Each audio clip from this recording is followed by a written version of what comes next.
गंज बसौदा में विधायक ने किसानों की समस्या सुनकर कोऑपरेटिव बैंक के बाहर धरना प्रदर्शन किया। किसानों द्वारा लगातार गलत व्यवहार के चलते यह धरना दिया गया।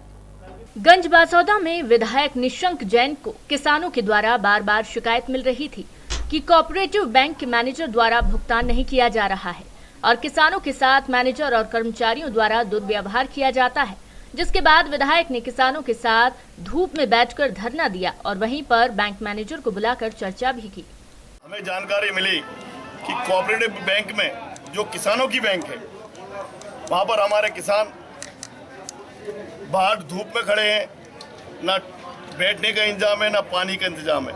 और जब मैंने पूछा क्यों खड़े हैं, तो बड़ी दुर्भाग्यपूर्ण बात सामने आई कि मुख्यमंत्री जी पिछले कई सालों से हजारों रुपए के होर्डिंग और विज्ञापन दे रहे हैं कि ब्याज जीरो, शिवराज हीरो।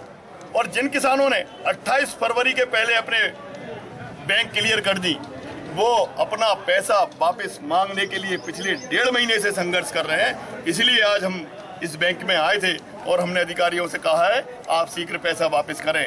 दूसरी शॉर्टेज है, करेंसी चेस्ट से, एसबीआई से, आरबीआई से पैसा नहीं मिल रहा है, इसलिए किसानों को भुगतान लेने में परेशानी हो रही है। लेकिन उसका भी रास्ता है कि यदि कहीं दूसरी बैंक में उनके खाते हैं तो वो आरटीजीएस एनईएफटी के जरिए अपने भुगतान को आसान कर सकते हैं, या चेकबुक के यदि किसी को पेमेंट करना है तो वो कर सकते हैं। क्योंकि ये इसलिए हो गया होगा कि चूँकि पैसा उतना आ नहीं रहा, तो हम जो उनकी किसान की डिमांड है उतना भुगतान नहीं कर पा रहे हैं। उससे हो सकता है किसान थोड़ा परेशान हो गए और वहाँ चले गए। इसके बाद 24 घंटे की मोहलत देकर अपना धरना खत्म कर दिया गया। ब्यूरो रिपोर्ट, दबंग न्यूज।